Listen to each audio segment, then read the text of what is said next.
અમારા ગામની અંદર એક વિશાળ તળાવ બની રહ્યો જેની 40 વીઘામાં બને અને લગભગ 20 ફૂટ ઊંડું બરાબર. તો અત્યારે વહેલી સવારે આપણે ટ્રેક્ટર નાખીએ હોય, જો કે ટ્રેક્ટર બહાર નીકળે માટી ભરીને કંઈ નહીં નીકળતું. અને તળાવે કેવું હું તમને બતાવું તો વિડીયો છે ક્યાં સુધી જોતા રહીએ બરાબર. હેલો મિત્રો, રામ રામ સીતારામ, જય માતાજી. તો અત્યારે વાગ્યા છે જો સવારના 6:30 થયા અને અમે આ ખેતરે વાડીએ ભેંસો દોવા માટે. અને આજ તો કોરમણી આવીએ મારી પાછળ જુઓ તમે, કોરમણીને ખબર પડી. અરે કોરમણી કહેવાય. જો વાદળ એકદમ નેચો નેચો હોય ને એટલે કોરમણીઓ આવે. પહેલાં ગયડા કહેતા 7 કોરમણીઓ આવે ને એટલે વરસાદ થાય. તે અમારી બીજી એ બતાવી દઈએ કે આવી હતી, પ્રમ દિવસ આવી હતી અને એક આજે આવી બરાબર. વરસાદ કઈ આવે જોવાનું. તો રોટલો ખાઈ જાય કે મસ્ત કોયલ બોલો તારો વહેલા વહેલા.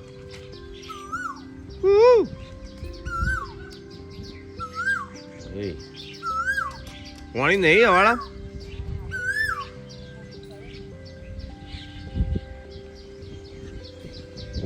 શું મસ્ત વાતાવરણ થયું ના, વાદળો વાદળો. આવી ગયા ડેરીમાં જો આ ગોકુળની ગોવાલડી આવી છે દૂધ લઈને. પહેલાં આવું હતું સિટીઓમાં જ થેલીઓ લાવતા દૂધની. ગામડામાં તો બધા જોડે પશુ હતો, પણ અત્યારે અમે શું થઈ ગયો, ગામડામાં દૂધ આવતો થઈ ગયો. કારણ કે કોઈને ભેંસો રાખવી જ નહીં. હોજ સવાર 2 ટાઈમ આવે અમારા ગામમાં દૂધનું છાશ લઈ મહેસાણા ડેરીમાંથી. જો ગોકુળની ગોવાલડી એનું નામ પાડ્યું. આ ગોકુળની ગોવાલડી હું લઈને આવી. એ અમૂલ ગોલ્ડ મોટા.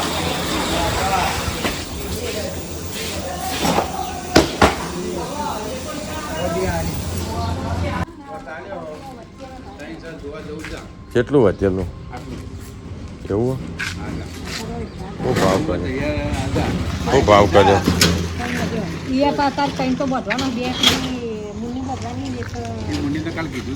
શું ભાવ કેરીનો ભાવ? ચંદાળી ચમ તારા તો મૂકી થાય કોણ દાળો જાય. હું કેરી જોવા કેરી જે કેરી તાણ. હા તે અમે 2 3 મી રાખ્યા હે. લઈ લેજે કાકડી. બરોબર.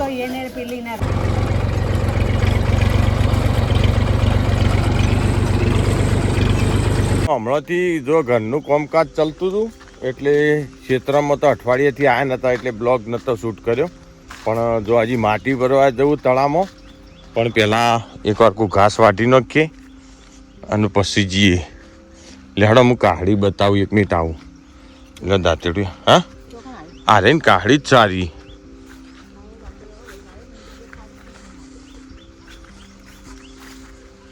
શું મસ્ત વાતાવરણ જોયા. આ અમારા ગામની કાહડી આવી. આમાં નવડી બિલ્લીઓ જ થાય બધી. આપણો બીલી આપણે શ્રાવણ મહિનામાં નહીં શંકર ભગવાન ઉપર ચડાવતા બીલી, એ બીલીના ઝાડ જ થાય અમારા આ કાહડીમાં. મોસ્ટ ઓફ અમારા આજુબાજુના બધા ગામડેથી બધા લોકો અહીંયા બીલી લેવા માટે આવે અમારા ગામમાં શ્રાવણ મહિનામાં.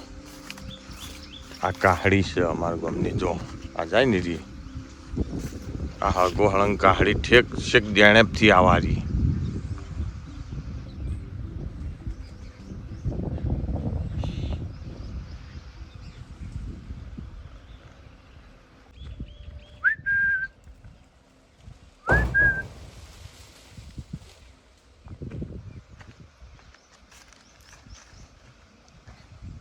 ઓબાનો સોયલો જો કેટલો મસ્ત જો, એકદમ ઠંડુ આઈસ એસી જેવું લાગે.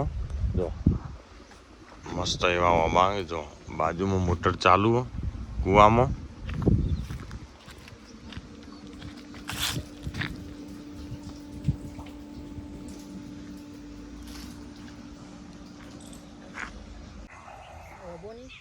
આટલી ગરમીમાં 4 વાગવી ને એટલે હા નહેરી જાય એવું કામકાજ છે. આટલું વાટતા વાટતા તો પડશે રેપ જેપ થઈ જાય. જો એટલી બધી ગરમી લાવજો, પાણી પીએ.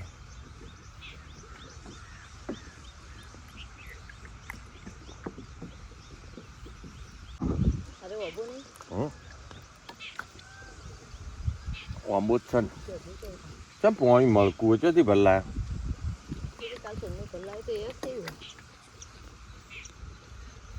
મળકું પાણી જય હતી માતા જે મસ્ત ધજાઓ કરતી જો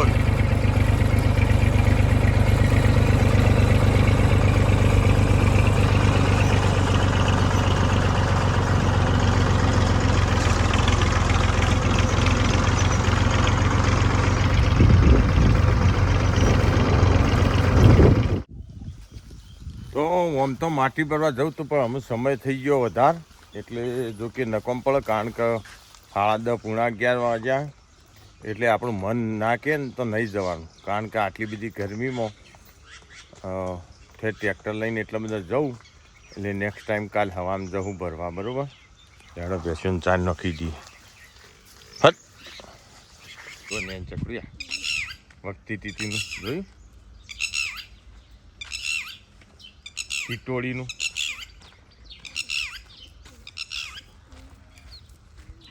ઝરૂકબેનને 2 મહિના વાર આમ આવો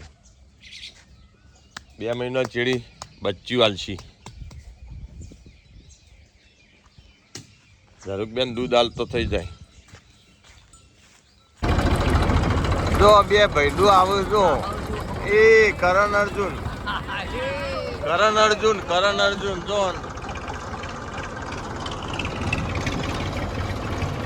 ભાઈ 10 વાગે ને એટલે તો ગરમી કે ઘેર જતા રહો ભાઈ હવેડા અને ઘેર જવું જ પડે શું કહેવું હા શરીર ના કે ને તો ભાઈ કોમ ના કરવું તરત હેડવું ઘેર અને 15 દાડા પાલન કરવાનું આજે ગરમીનું શું કહેવું પછી તો તું કે વરસાદ આવે છે વધો નહીં બરાબર 15 દાડા હાથવાનું હોય અતિશય ગરમી આટલી ગરમી કોઈ દાડો નહીં પડી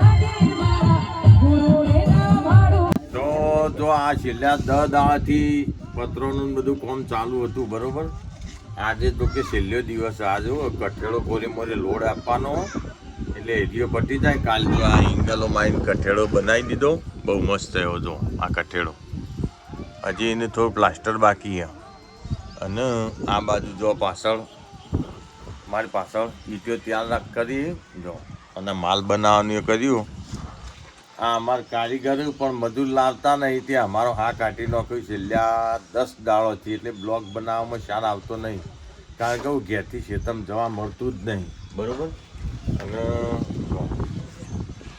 એ આ જો આ બહુ મસ્ત એવો પતરો લગાવી દીધો અને ઉપર લોડ જો આ એક થોર મારી દીધો એટલે આખી ગેપ દબાઈ જાય આ બાજુ આખી ગેપ દબાઈ જાય કપચીનો માલ કંઈ નાખી દીધો બરાબર અને બહુ મસ્ત એવું ફિનિશિંગ હજી જો આ બાજુએ લોડ આપવાનો એક ઈંટનો એ પાર્ટીશન મારવાનું અને પેલી બાજુ મારવાનું એટલે એવું કમ્પ્લીટ બહુ મસ્ત એવો લોડ આવી જાય ઘરને બરાબર આ કાલ વાદળો હતો આજ તો આ વામન ચોખ્ખું થઈ ગયું એકદમ ક્લીન વામન થઈ ગયું આજે લેવા દશરથભાઈ શું લાવવું અમુકો શું લાવવું રેત હા હા ભાઈલોને જાય ને મમ્મીને 2 ખેતરમાં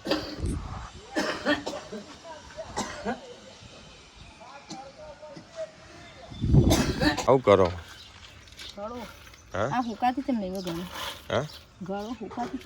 હજી 3-4 દાડા થયા ચોથી હુકાય એ તો એવી હોય હજી 2 દાડા હજી રાખશો ને એટલે કમ્પ્લીટ બહુ મસ્ત હુકાઈ જાય ખબરી 2 દાડા કમ્પ્લીટ રાખવી પડશે તાણું હુકાય તડકો અત્યારે મૂકી દો એટલે બહુ મસ્ત એવી હુકાઈ જાય જો આનાથી ગળોનાથી કેટલાય રોગો આનાથી જો ડાયાબિટીસ બીજા બધા હજારો રોગો આનાથી જતા રહે. તાવ આવતો હોય ને, રોજ માથું તળતું હોય કાયમી, તો પણ મટી જાય. તાવ આવતો હોય, હજારો રોગોનો નાશ કરવાવાળી આ ગળો હો. અને આ ગળો લેબડાની ગળો અમે લાવી. જોકે બીજા બધા ઝાડ ઉપર હોય, પણ જે લેબડાની ગળો ખરી ને એ બહુ બેસ્ટ છે, ઉત્તમ આવે. અને જો આ રીતે ટુકડા કરી દેવાના, સૂકવી નાખવાની, અને પછી મિક્સરમાં અને એકદમ ચૂરણ બનાવી દેવાનું. અને સવારમાં વહેલા પાણી અંગાથી, ગરમ પાણી અંગાથી 1 ચમચી નાખીને પીવાની. અને કોઈ સાઈડ ઇફેક્ટ ના આવે. 2 ચમચીઓ પીવો તો એ ચાલે, બરાબર. એટલે બહુ મસ્ત એવી લીમડાની ગળો જો અમે લાવ્યા છીએ ચૂરણ બનાવવા માટે. અમે હુંકાય એટલે આગળની પ્રોસેસ કરીશું. આ ટાઈપની આવે તો જોઈ લો.